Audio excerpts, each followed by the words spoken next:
Hello and welcome to the 2017 OPPS Final Rule Review. My name is Maria Bunos and I am the Practice Lead for Coding and Reimbursement, and joining me is my colleague Christina Panos. She is the Manager for Customer Success and Product Development. Before we begin today's webinar, just a few housekeeping items to go through, and the first thing is Q&A. So we will be taking questions throughout today's presentation. We will address any questions that are pertinent to today's presentation to the speaker at the end of today's presentation. The QA button is to the right of your screen. There are new handouts. So for any of you, this is the second webinar presentation that we're presenting for OPPS this year. We have updated the slides based on the last presentation. So please see the handouts to the right of your screen. It's a PDF. It's marked handouts, and you can download that as well.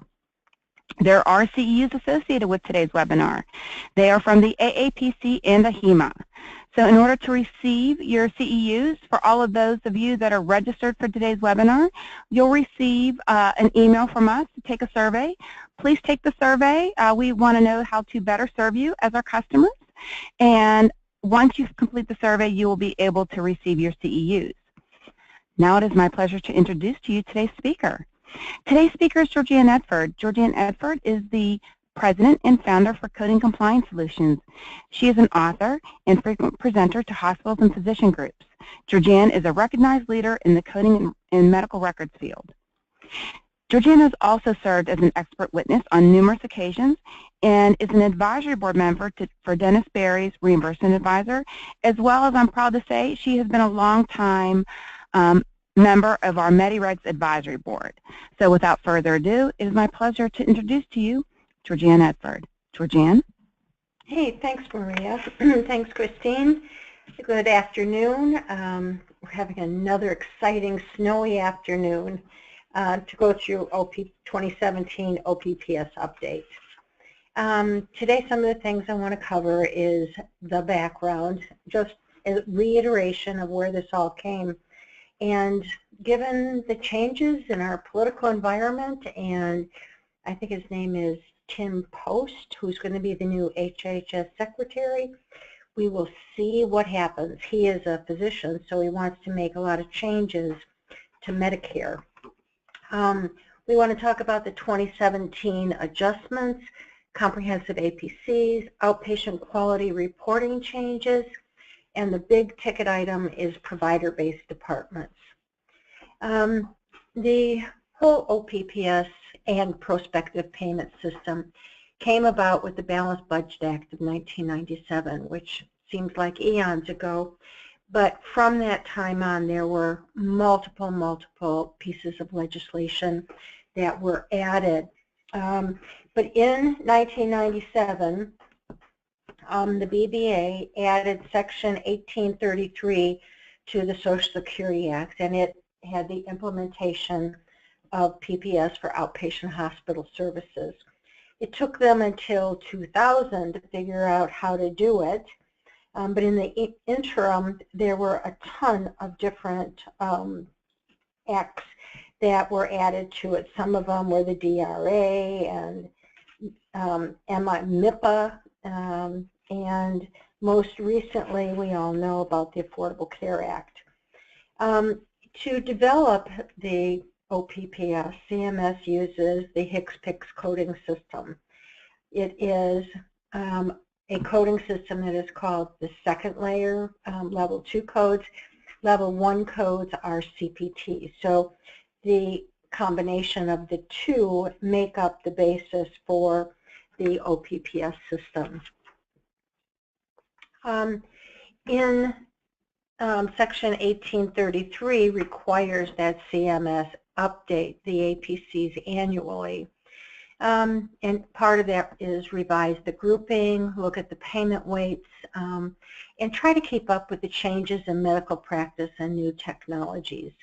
They also look at cost information and other relevant information and factors. The thing about APCs that you are going to hear a lot about, and it becomes very important later on in the presentation, is the concept of clinical families. And a clinical family is based on clinical homogeneity That means that everything in that family is somewhat related or in the same kind of category or coding system, coding. Improved resources.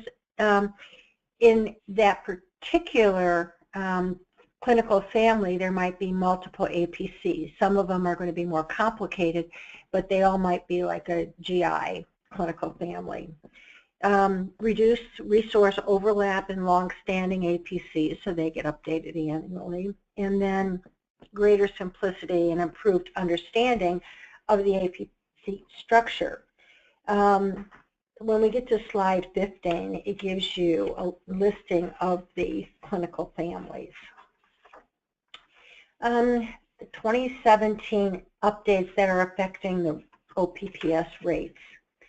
The conversion factor this year is $75 and 0.1, which whatever. A budget neutrality adjustment of 1.0 is always present, and that was from the budget BBA. It has to be budget neutral. Estimated payments for outliers were maintained at 1%, which is a good thing instead of going down. The market basket from the inpatient prospective payment system is the basis for the market basket, and it was up 2.7%. The Affordable Care Act multi-factor productivity reduction is negative 0.03%, and for the ACA, it's a negative 0.75%. You know, a lot of the funds that come out of that flow through to the covered services in the expanded cover services that are part of the ACA. So the overall net update is 1.65%. Rural hospitals will see a 2.2% update. And then any hospital that has not meeting the outpatient quality reporting requirements will see a 2% reduction. And so if you're not reporting, and I would strongly advise you to start because there's only going to be a continued reduction. Some of the other adjustments, partial hospitalization, CMS, you know, they've gotten very good at looking at claim and cost data, and many of the revisions are based on that data analysis. For partial hospitalization performed in both the hospital, outpatient hospital, and CMHCs, for 2017, they combined level 1 and level 2 services into a new APC for programs that provide 3 or more services a day, and most programs do. Cancer hospitals will continue to receive additional payments needed to maintain their payment to cost ratio, which is different than the charge to cost ratio. Theirs is equal to 1.0003, and that's for designated cancer hospitals. Transitional pass-throughs, those are, I think we've had them around for quite a while, and those relate to an additional payment for at least 2 years, but not more than 3, and it pertains to certain drugs, biologic agents, brachytherapy devices for the treatment of cancer, and then there are some other categories of other medical devices. For this year, there is a new concept for blood and blood products, and that is a department-specific charge-to-cost ratio. One of the questions from the last time was, how do you get a department-specific? And it's really based on a line item in the cost report. If you don't have it by line item in the cost report, then you use the main hospital cost-to-charge ratio. Brachytherapy, there were adjustments in using, much like the quality reporting, how it uses data from 2 years ago. For brachytherapy sources, claims from 2015 were used to set the 2017 rates. Payment is based on the geometric mean. until the cost for each source, which is consistent with other items and services. Packaging. Packaging has been a concept that's been around for a long time. The big change this year is that it's going from date of service packaging to a claim level. So that means if there were some items and services that were provided on a day after the status T or S service, then it's going to be packaged regardless. Laboratory services, they're discontinuing the use of the L1 modifier used to report that it was an unrelated lab test on the claim. It's going to get packaged in.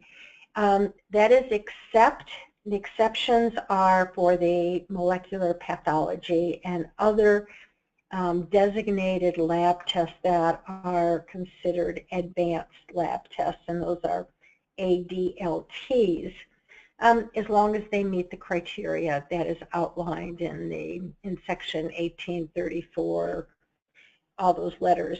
And you can find it on pages 142 to 145 in the Federal Register. The conditional packaging is still around. There are several different packaging status indicators.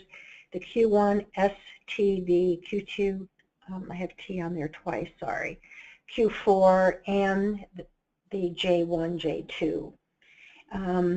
And if you're looking for some of the changes and discussions, it's about pages 148 to 150. Chronic care management had a few changes. The big change is that they did some clarification.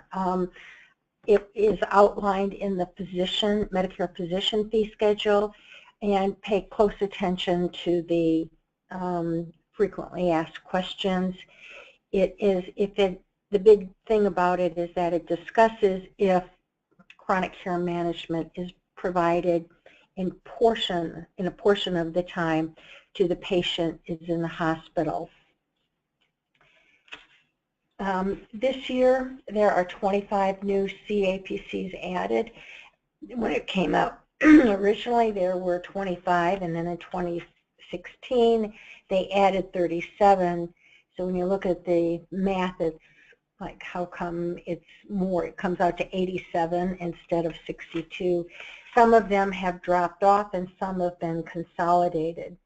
The new APCs this year are denoted on here by the stars. The one thing that, see where it says clinical family, that gives you the definition of which clinical family that particular procedure falls into.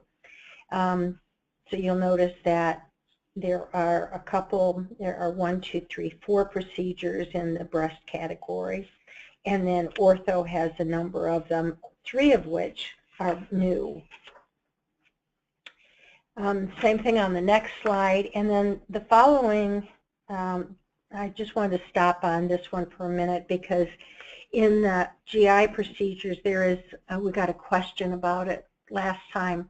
There is a new G code for moderate sedation, and it is for the first 15 minutes.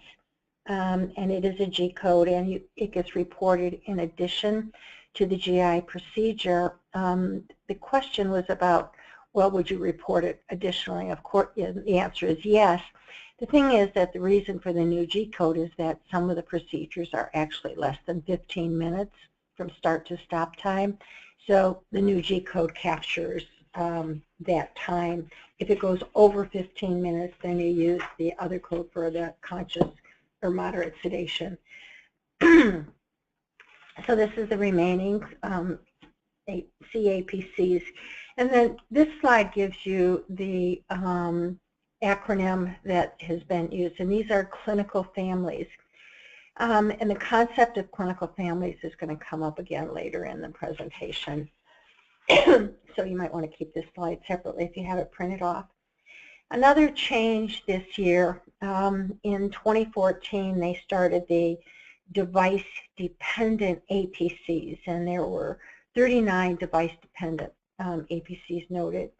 In 2015, they were consolidated into 26 of the available 28 APCs were device dependent. In 2016, they followed the same procedure. In 2017, the change has been made from a device-dependent APC to a device-intensive procedure. So instead of taking it by APC, they're grouping it and looking at it on a HCPCS code level. The device offset means that it has to be, the cost has to be greater than 40%. And it makes more sense to have it on a procedure level. So every time there is a HCPCS code or CPT code that indicates that a device was implanted, then they would expect to see the device on the same claim.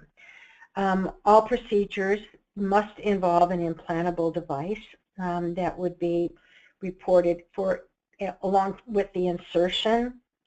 The required device, they must be surgically inserted or implanted, and they must remain in the patient's body at the conclusion of the procedure, and at least on a temporary basis until, could be the next day, it could be 2 days later. It all depends on the device that's being implanted. And the procedure must be device intensive, that is, the device offset amount must be significant, which is defined as exceeding 40% of the procedure's mean cost. The methodology was changed, and I basically said that already, but the thing that is beneficial is that it's in the past, it had to be an APC that had greater than 100 claims, and they looked at the geometric mean. Now they're looking at the median mean cost, and the calculation methodology therefore changes. The next topic is the addition of a new modifier for providers who are still using film. There is going to be a reduction in the payment based on and it's the technical portion, and it's for those providers that are still using film. It's an incentive to switch to digital radiology services.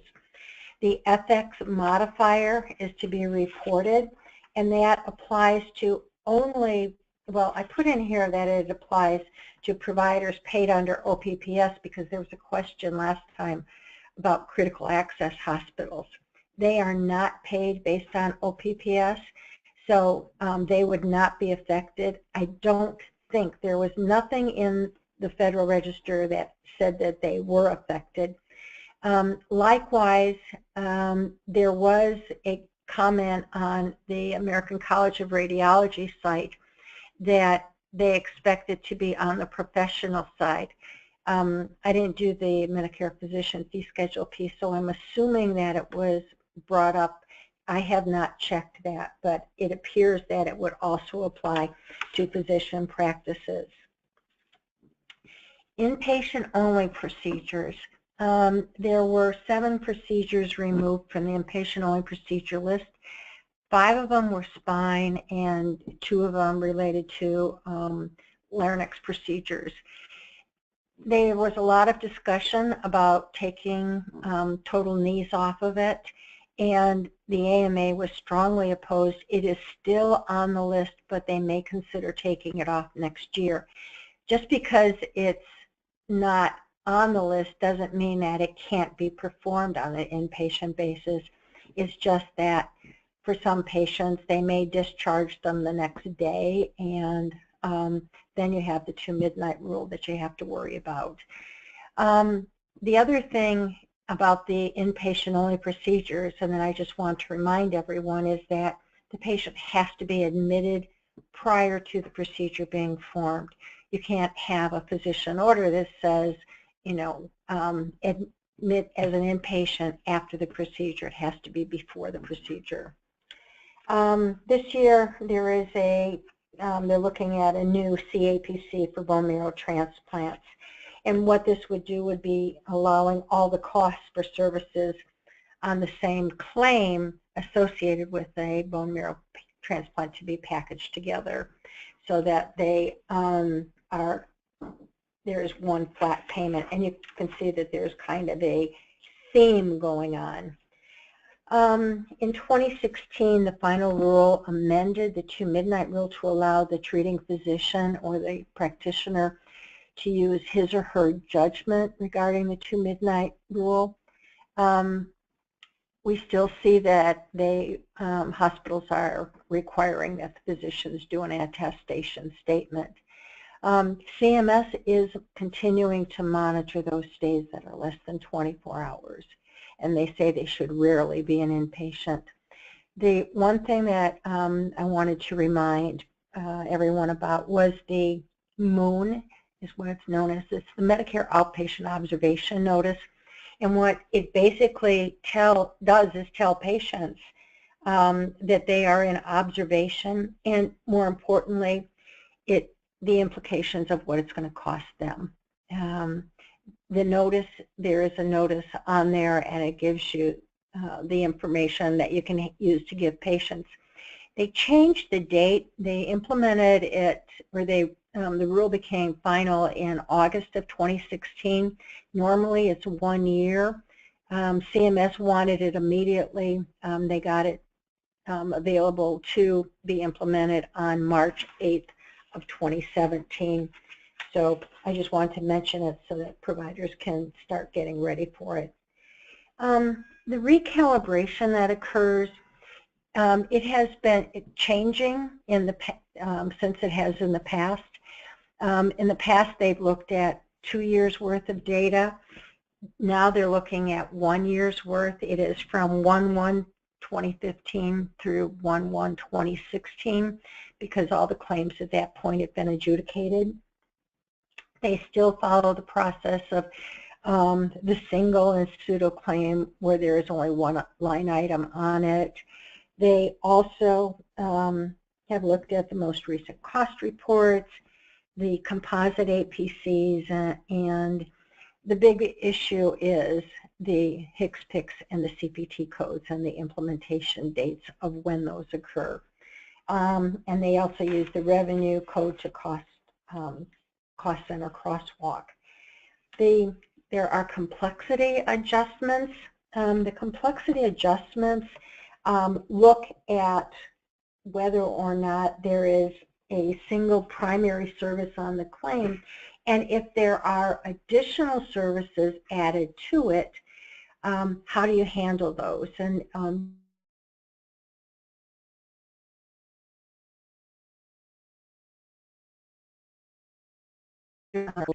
in addition to the primary code. And those are the CAPCs, they get a complexity adjustment. When they're looking at the adjustment, they look at the frequency of the number of service claims that they have. So they have to have a frequency of 25 or more claims in that grouping to, that's the frequency threshold. And then the second thing is the violation of the 2 times rule of the cost threshold. So at the end of the day, it's the highest payment for any code combination for the services assigned to the CAPC. If it is beyond the 2 times cost threshold, then it moves up to the highest paying CPC in the clinical family. So you might have one at the lower level, but because of the complexity adjustment, it'll move up 1 level in that same clinical family. The pairs of procedure codes with the SI status indicator have the J1 that meets, those are for the additional procedures, and that meets the complexity adjustment that requires the material grade or resource requirements. And I think we've killed this poor horse enough. The list of codes that qualify for complexity adjustments are on Addendum J to the final rule. Addendum B has all of the status indicators. It's real easy to find the Addendum B, A and B, but when you get to try and finding the additional addendums, like the inpatient only one and Addendum J, you basically have to go on the CMS website and do a search for the addendum. And I suspect that Christina will have a demonstration about how to find those additional addendums at the end of the presentation. The outlier threshold, it looks pretty good for, at least it didn't go up over 4,000, and you can see the progression, how it's been increasing every year. So the estimated fixed dollar amount threshold is $38.25, and it's combined with the multiple threshold of 1.75 times the APC payment rate. And it will allocate 1% of the aggregate total OPPS payment to outlier payments. So in the budget, it's a total of 1%. OPPS outlier payments are made for high cost and complex procedures, and they will continue to be made when the outlier criteria are met. The outpatient quality reporting system, CMS is looking at the measures now for 2018 and the calendar 2019. The 2018 measures are based on 2016 claims data and claim analysis. So to meet the 2018, you had to be participating in it for 2016. If you're still not participating, you need to get in on board. Well, this may all go away though. 2017 data will be used for calendar year 2019, and then 2020, you know, it's on a rolling basis. Hospital results. The thing is about it is that hospital results are publicly displayed on the Hospital Compare website and the CMS website. And the thing is that in order to get your payment, you have to have a minimum, meet the minimum standards by at least 75%. And then hospitals, once the quality scores are posted, hospitals have 30 days to review the data and provide a response. If they don't respond, the data stays. The one thing that they did for calendar year 2020 and subsequent years, there's a total of 7 additional measures. 2 are claim-based, and then there are 5 outpatient ambulatory consumer outliers, which there's a lot based on surveys, so you can do very well on the hospital data, but if your consumers aren't happy and they provide the input, then it affects your scores. The 2 that were added are admissions and emergency department visits for patients receiving outpatient chemo, and the other one is hospital visits after hospital outpatient surgery if they come back. For ASCs, the payment update is increased by 1.9%, and provided that they meet their quality reporting requirements. The revised process for ASC payment indicators are for Category 1 and Category 3 CPT codes, and it goes by assigning the ASC payment indicator. The ASC quality reporting, again, is just like the hospital compare. It's the ASC compare, and it is posted out there as well, and providers have 30 days to respond. There are 7 measures. 2 of them are collected via the CMS website tool, and then 5 again are based on patient survey. Normothermia outcome following surgery, that they should be back to normal temp, and unplanned anterior vitrectomy. On the patient satisfaction side, it's about the facilities and staff, communication about the procedures, preparation for discharge and recovery, overall rating of the facility, and whether or not they would recommend. There were two quality measures that, I think it was two that were removed, and that was related to the control of pain. It's both on the hospital side and the ASC side. Basically, you know, the arguments were that many of the patients pain is a very subjective thing, and you may have been given an adequate pain medication, and sometimes there are diversion issues, so those two were taken off. Yeah, it says right here, CMS removed the pain management dimensions. By law, CMS is required to establish a value-based purchasing program. Rumor has it that the new head of HHS is going to want to get rid of it. So I don't know if that's going to happen or not. If it doesn't happen and the value-based purchasing stays, the quality data will become an integral part of it. The new CPT codes, there has been a long-standing fight, well, I won't say fight, but disagreement and concern between CMS and the AMA. The AMA does not release its new code set until November, which does not give CMS an opportunity.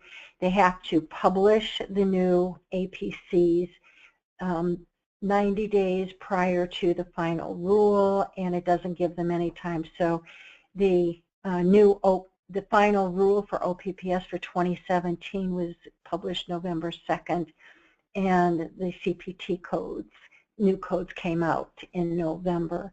So you can see that there's a mismatch. So that's why you get the quarterly updates. And that will just be one of those changes. So whatever changes that are being made to the new APCs, and this kind of just shows you the the progression of the timeline, how there are interim assignments. They may get rumor that there is a code in the works on the AMA side, the CPT codes, so they come up on the HCPCS side with temporary codes. I think this is pretty much the most on the coding side. I added a new slide that this year there were approximately 300 new CPT coding changes. 60% of them were in the surgery category. So in that perspective, and the code changes relate to both new and established codes, but the descriptions were changed, and every time there's a code change, they have to look at and see whether or not it's going to affect the APC. On the HCPCS side, there are approximately 6,500 HCPCS codes. For 2017, 5,900 of them did not change. There are 147 that were discontinued, and 278 were added. When you go back to the slide, you don't have to go back. I don't remember which one it was, but when it talks about the process for the APCs, in that slide it talks about the pseudo claims. Some of them are removed, and what they also do is create within that process some additional the G code so that they can plan on the rate setting. The other change that I wanted to point out was the requirement of the JW modifier.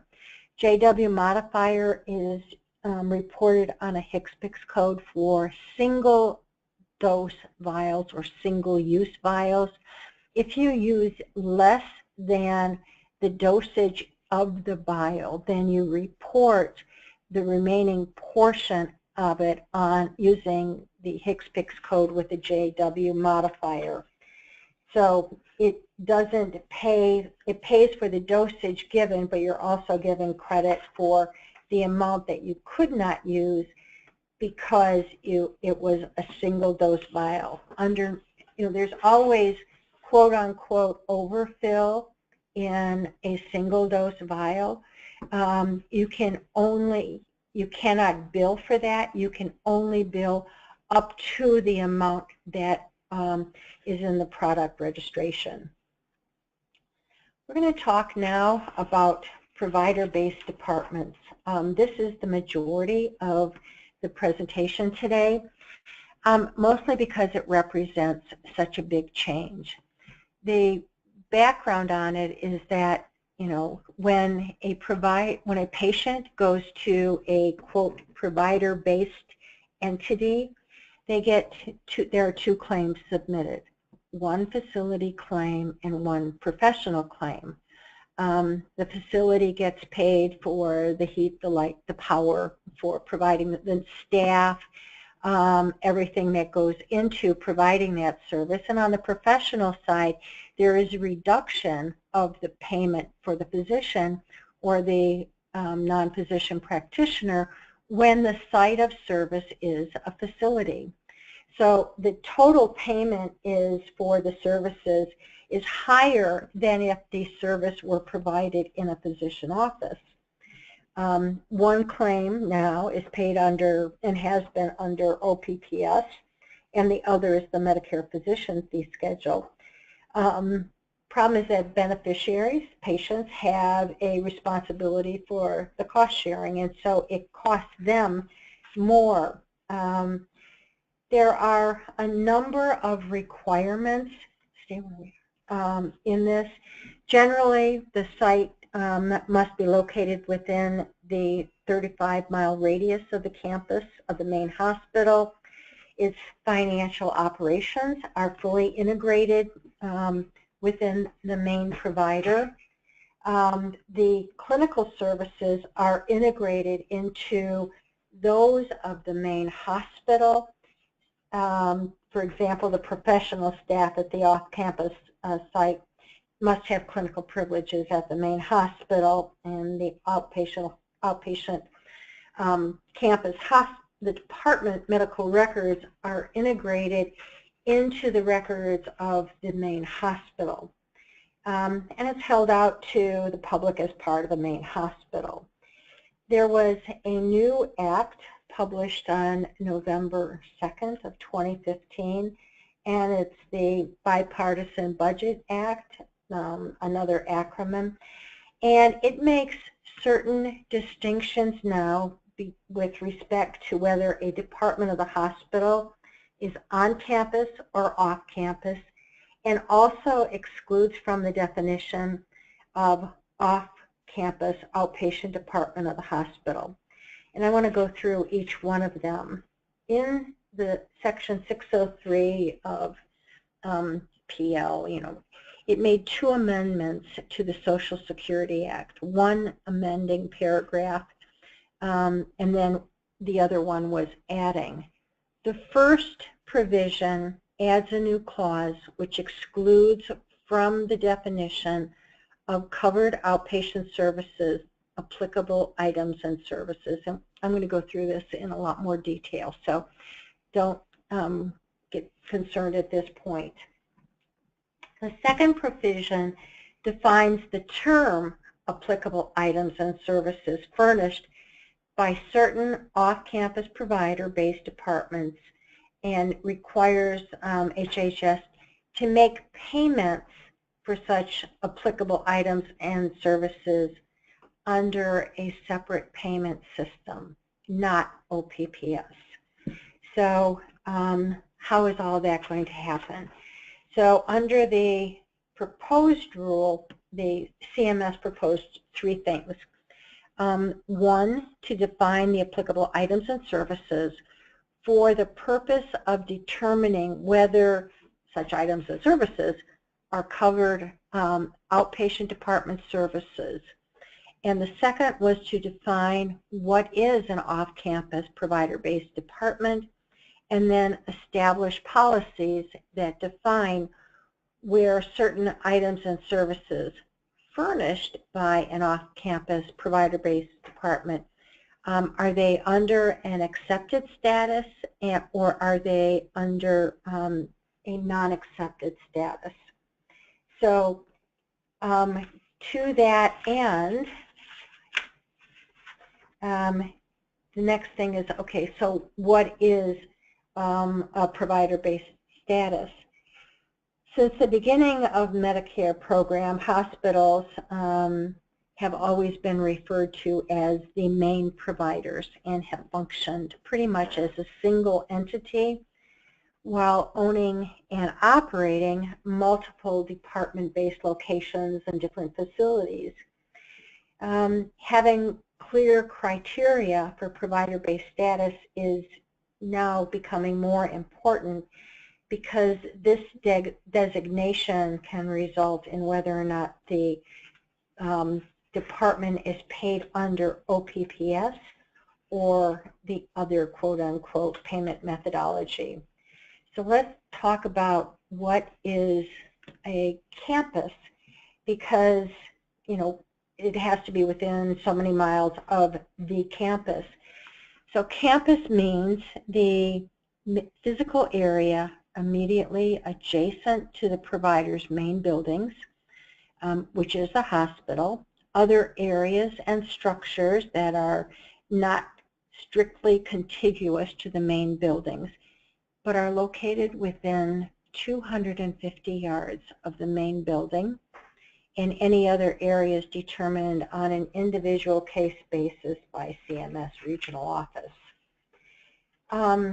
The definition of a provider means a facility or organization that is either created by or acquired by a main provider, which is the hospital, for the purpose of furnishing healthcare services of the same type as those furnished by the hospital, that's the main provider, under the name, ownership, and financial and administrative control of the main provider in accordance with provisions in this section.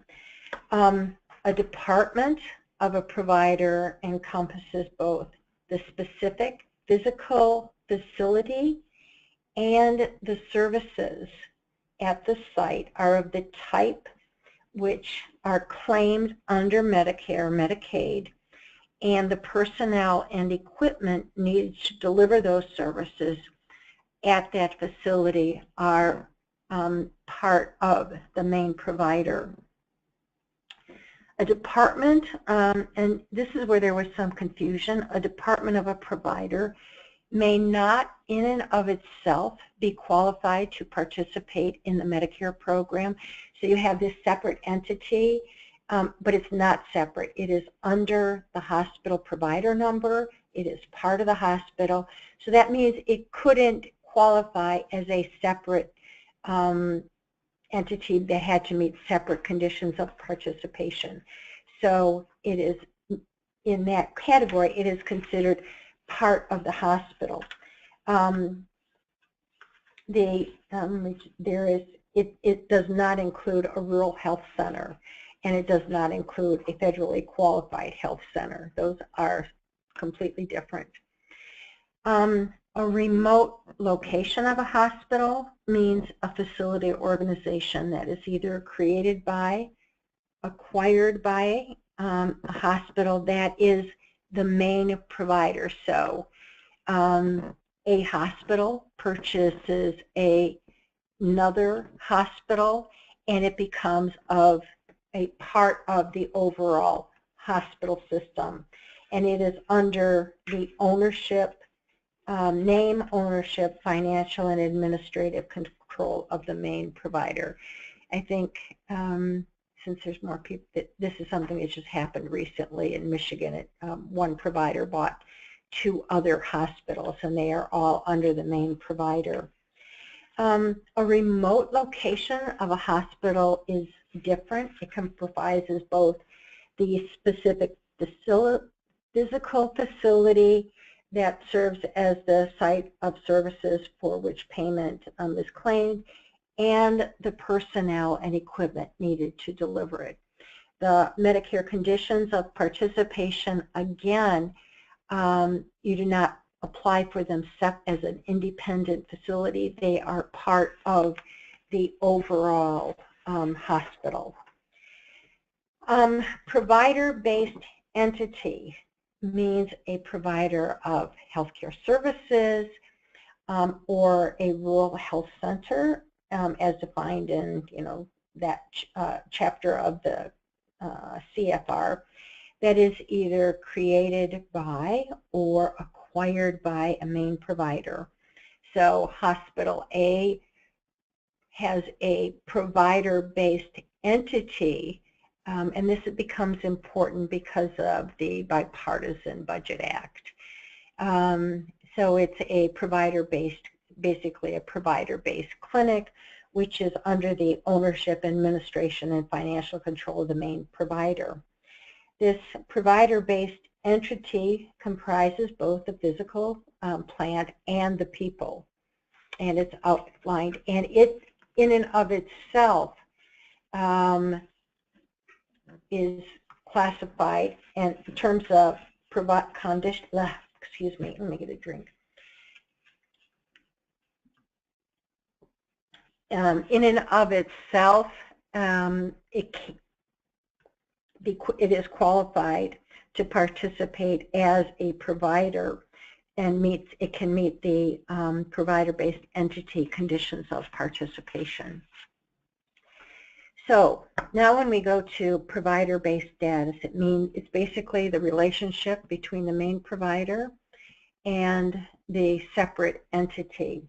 When a facility or organization has provider-based status, it is considered part of the hospital, and as a whole, it includes all provider-based departments, and they meet the same conditions of participation that the hospital does.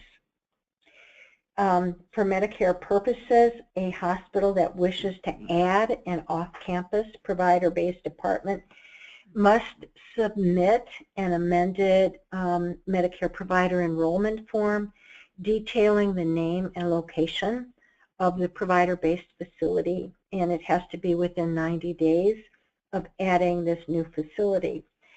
And in addition to the hospital, it also has to ask CMS to make a determination as to whether or not it meets the provider-based status.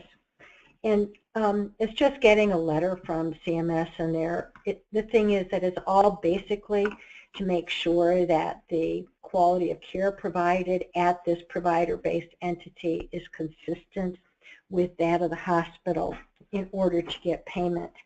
If it doesn't, CMS will require the difference between the amount of the payments that were actually made and what should be made if it doesn't meet the provider-based entity status. So now let's go to the Bipartisan Budget Act. It became effective November 2nd of 2015.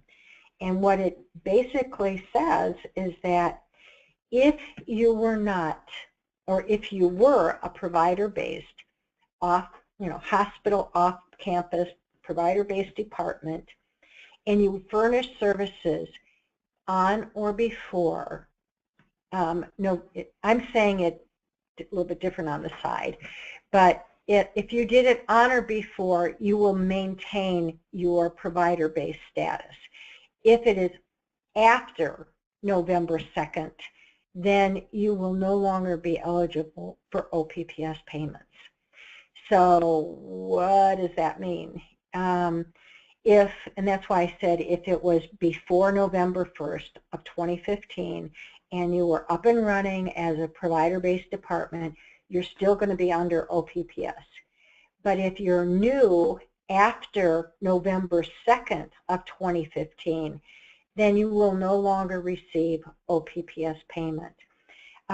There are exclusions to this, and I'll get to that in a couple minutes, but generally the applicable items and services furnished by these certain, off-campus, outpatient departments will now be paid under the new payment scenario.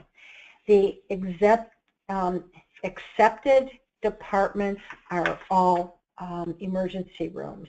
If you have a dedicated emergency room, that is an exception, and it is classified as accepted on-campus locations, and then furnished at a location that was billing as an outpatient hospital department, as we said, prior to November 2nd. And those are all grandfathered in. And they have accepted locations, items, and services. So what happens? On the accepted status, CMS refers to this exception to certain off-campus provider-based departments and items and services furnished by those departments, and they will continue to be paid under OPPS.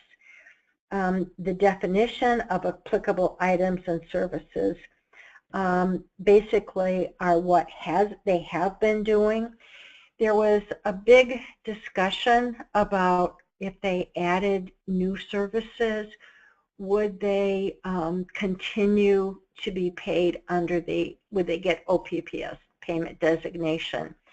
CMS said no, but they didn't win that argument. So if the established provider-based department adds new services, they will continue to be paid under OPPS. However, if you are not a provider-based department, we're not one, beginning November 2nd of 2015, even if you add new services, they will not be paid under OPPS. The other thing that was a big deal, and there's a huge discussion about relocating and purchases. If it was purchased, if a freestanding clinic was purchased, a multi-specialty clinic was purchased by a hospital, and they want to turn it into a provider-based entity. If it did not occur before November 1st, 2015, then after November 2nd, it is not going to be eligible for OPPS payment. This is something that was done pretty regularly in prior years because there was a cost report benefit to make them provider-based departments. This is no longer going to be the case. So the accepted, if there is and I discussed this earlier, the OPPS payment will not be limited for those established departments, but if you're not an established department after November 2nd, then it won't be OPPS, and that's pretty straightforward. The thing is, they're looking at it on a basis of clinical families, which I wanted to emphasize the clinical family because CMS says that while they're going to pay for it, they are going to watch very closely the expansion of services that occur for these established outpatient departments, provider-based departments, to see if there is a mad influx of new services to these entities.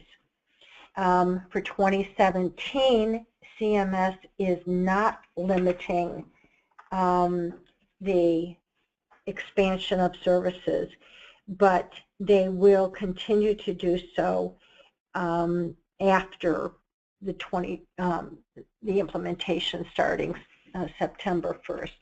So how does this relate to billing?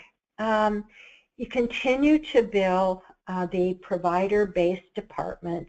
There is a new modifier, and I think I skipped over that. I think it's the PO or the PN modifier. I can check on that.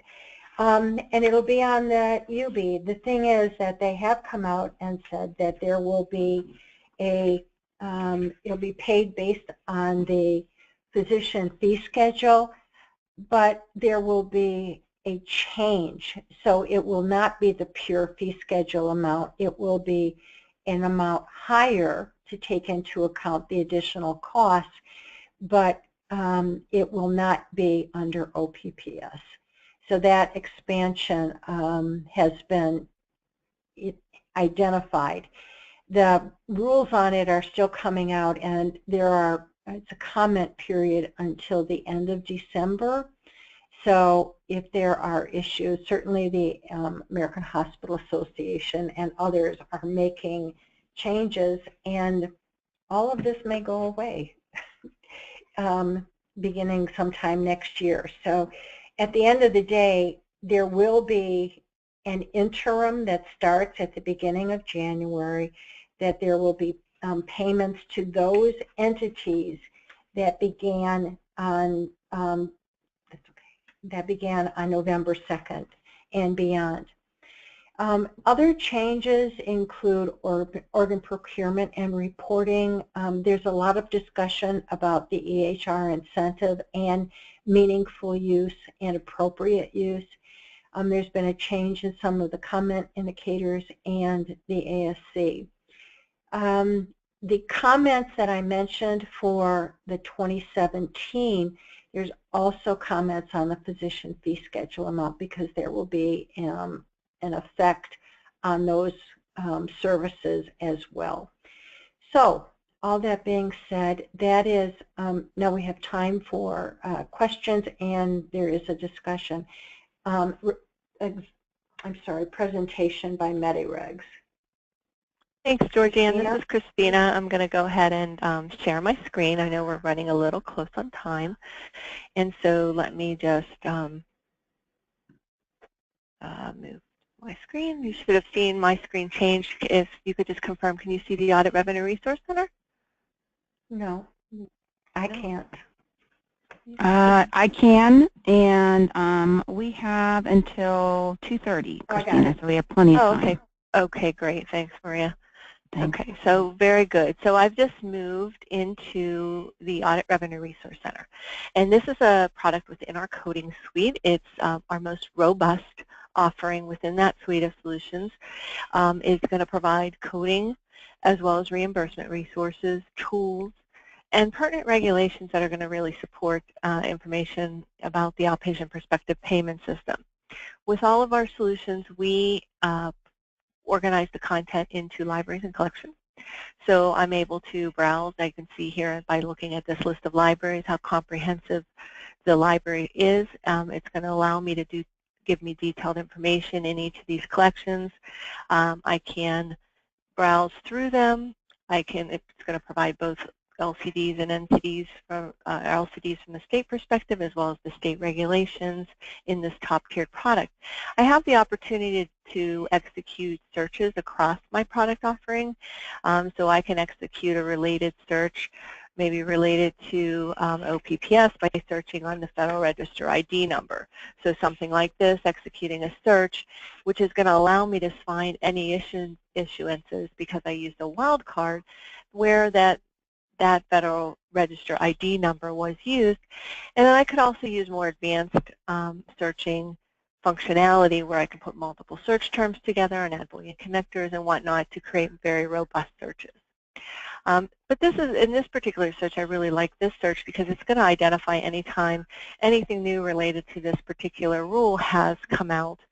And I have the opportunity to, when I store it, the way I would get the new information is through a stored search. We allow our users to store their searches and create alerts, so their own custom alerts that support their individual search. And so when I create that alert, I can create a search alert frequency either of daily and weekly, and if something new does come out, I'll get an email specifically directed to me related to this search to identify that new information for me. So that's really helpful in helping me stay on top of something that is super important to me as an individual user. We do provide standard alerting. We provide a daily news alert, and that's going to give me updates related to my libraries and collections, and it is customizable based on my individual needs. So if I'm only interested in certain states, for instance, I can customize that to be more reflective of my needs. And likewise, we also provide a weekly alert. That's a third type of alert that we provide, which is going to give me an update from a federal perspective. So any of the larger federal issuances that are coming out, so when that OPPS rule is coming out, I would see that first. I would also see that here, summarizing the prior week. This comes to me every morning, every Monday morning, summarizing that prior week. So 3 different alerting features to really help me stay on top of information about OPPS and other important topics to me as a health professional. We also provide an advanced code explorer. And so this is going to allow me to search multiple codes. We actually have 2 code explorers. Since we're speaking of outpatient, I'm going to go ahead and use our CPT and HCPCS, but we also have an ICD Explorer. You can see the search box at the top of the screen. And this is going to allow me to search information about from a coding perspective, and I can search by code or by term. So I'm going to use several different codes, and this is going to give me information about each of those codes. We sprinkle OPPS information throughout our product.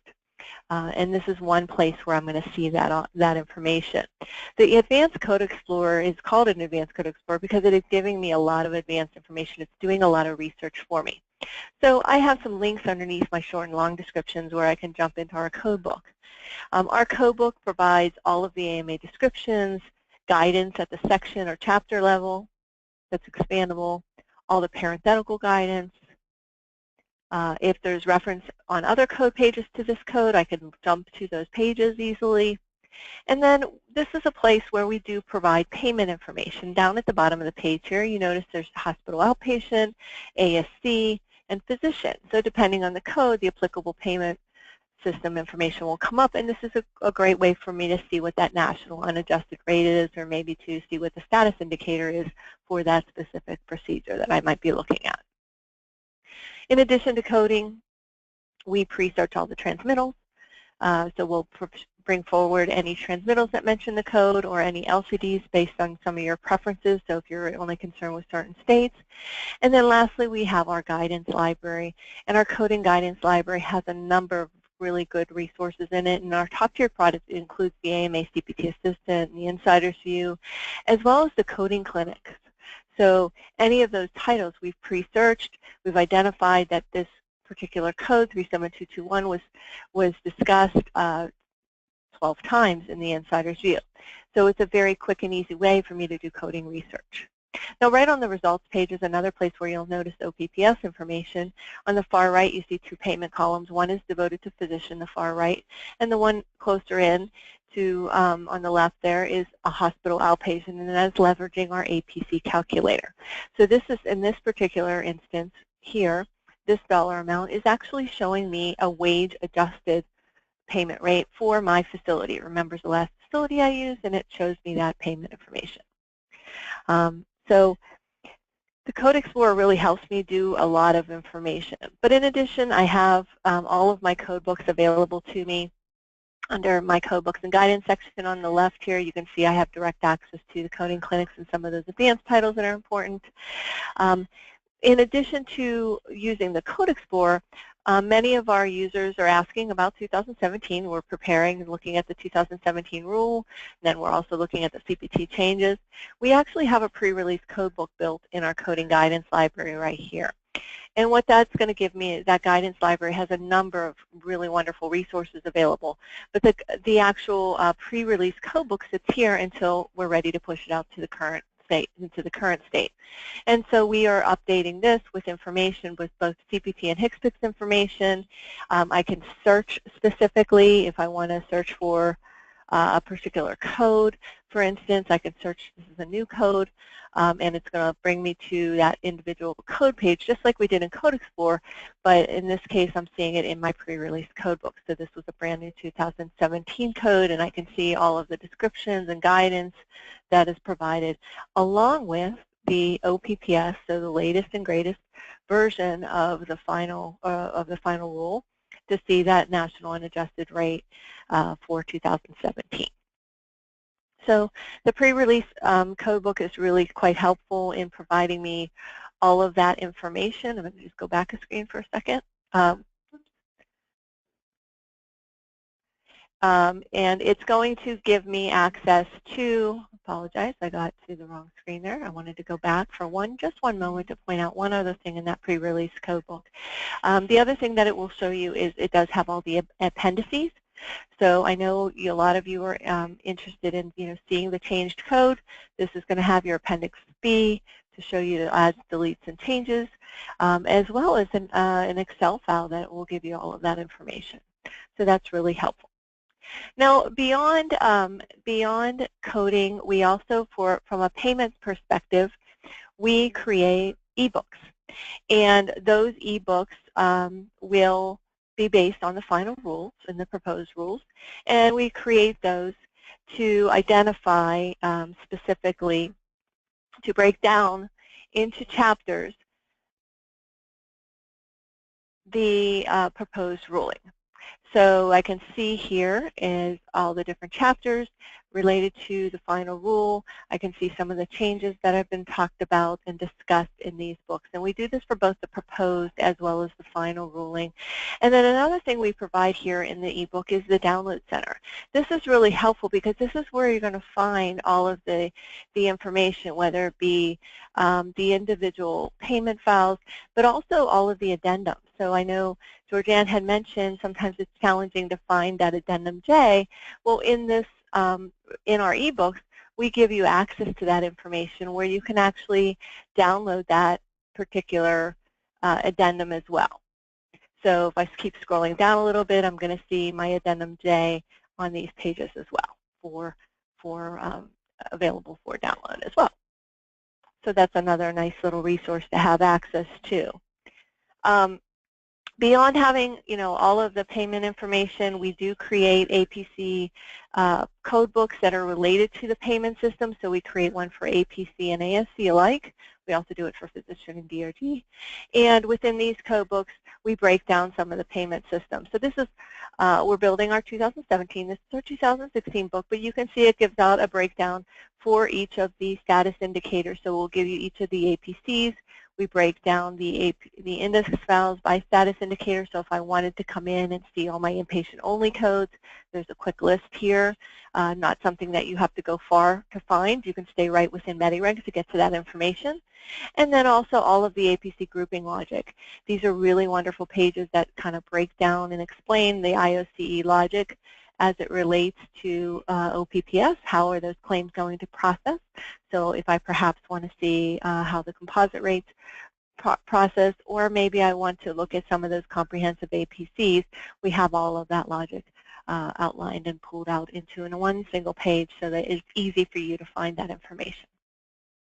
There's so much I could show you today, and I know I don't have a lot of time to show you everything. We want to give Georgianne an opportunity to field some questions. We're open to show you more in a demonstration where we have workspaces and can access other levels of content from the solution itself. So Maria, do we have any questions for Georgianne? Thanks, Christina, and thanks for the great demo. We just have one, because you addressed some of the questions that came in through the website in showing in that demo. So thank you for that. Georgianne, we do have, if you could pull up the presentation and show, there's a question around the discussion of the GI moderate sedation changes for 2017. Could you go through that piece in your presentation? Oops, I had you on mute, sorry. That's okay. Yeah, I don't have the G code listed. It was in the new, it was listed as one change in the APC category for GI. And there's a new G code, and the G code is for moderate sedation, initial 15 minutes. So and it's done by the physician or other healthcare provider during the operative procedure. And I found it, somebody asked one of the questions, Maria, from the last time, and so in researching it, I found it, and it basically is to be used, reported for the GI procedures when it is like less than the first 15 minutes. If the procedure goes beyond 15 minutes, you add the regular CPT code to it. It's just saying, hey, this procedure was less than 15 minutes, it was maybe 10 minutes, but if the procedure took 20 minutes and they removed some polyps and did a few other things, then that code would be, the G code would be in addition to the 90,000 series code that you would add to it normally. I think it's in, there's a description of it on the, when I had it the last time, one of the questions, so we can, you know, I sent it to Mary so she can probably post those. Great. Thank you, Georgia. Yeah, no, that was fantastic. Thanks so much. Another question came in while you were talking to the last question. For hospitals that have purchased or developed hospitals out of the country, would these not qualify as remote departments?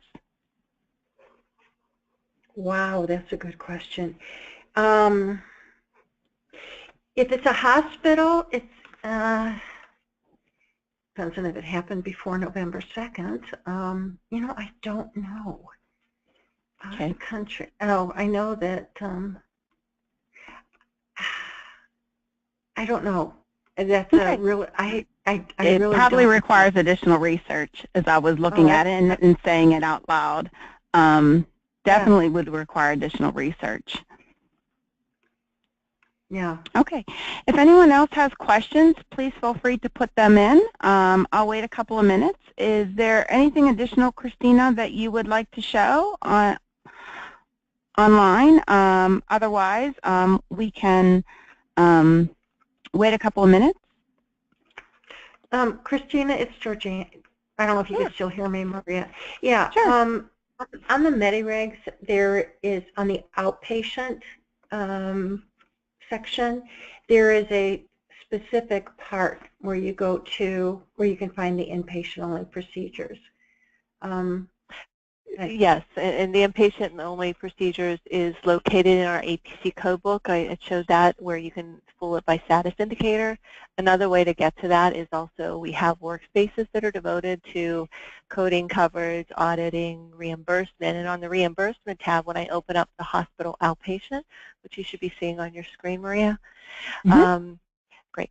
And you notice here I also have a link to that inpatient-only list here. So here I could just jump to that. It's taking me to that APC codebook specifically, but it's an easy way for me to jump to that inpatient-only listing. So Christina, if I wanted to download the inpatient-only list, how would I do that? You could come to the inpatient-only and you could copy this out here, or you can pull the index file specifically by status indicator. Okay. Every time I do one of these, I learn something when you are moving around. And I'm like an original MediRegs user. It's like, okay, thank you. Sure, no problem. I see someone else asked about the changes, Maria, for the additions. So I just want to go back and point that out again. In our code books and guidance area, we have a guidance for coders library. And within that library, we put all of our current year code books, but we also house here our pre-release code book. So as we're building the CPT and HCPCS code book, we are identifying any of those changes. We're starting to build the new book. We place that information here. All of the AMA appendices are here, and so that's going to give me access to the summary of the Appendix B for CPT specifically, and you'll see the changes communicated to you as a user as we update the book, via our daily news alert that I showed you. So as we are updating all of our books, co-books especially, we create change reports. And those sit at the bottom here, and if I open that change report, I'm going to see specifically the latest change. So multiple change reports will be issued for a book as we're updating them. For instance, the latest update, we pushed out the physician fee schedule information associated with CPT and HCPCS. So we communicated that in our change report, in our daily news alert. It's reflected in the co-book, and then users were notified through that change report. So Christina, if I wanted to find the new G code for 2017 in the HCPCS, how would I find that?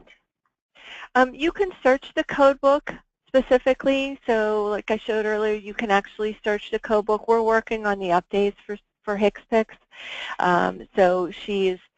So you'll be able to search. So you go into the pre-release, and then you'll be able to search for that information. Well, I think that's where I found it the other day when I was looking for it. Okay. Okay, here's another question. Where can I find a good resource for the difference between MAC versus moderate conscious sedation versus moderate sedation and conscious sedation? So the American Society for Anesthesiology, we do. Christina, do you want to show? Let's see here. Yeah, we have the crosswalk there, so that's a good. Yeah. We do have the ASA crosswalk, which will allow you to see it information by CPT, by code. I need to grab an anesthesia code. Here, let me see if I can find one real quick for you, Christina. I spelled that wrong. Sorry about that. Yeah, that's all right. I'm going to find one for you. Look how I spelled that. There we go. So there's plenty of anesthesia. So I can see the crosswalk, and it's going to, in this case, I searched for it, but it has an indice specifically that's going to give you by code. It's going to show you the crosswalk, but I could also search by the individual anesthesia codes as well.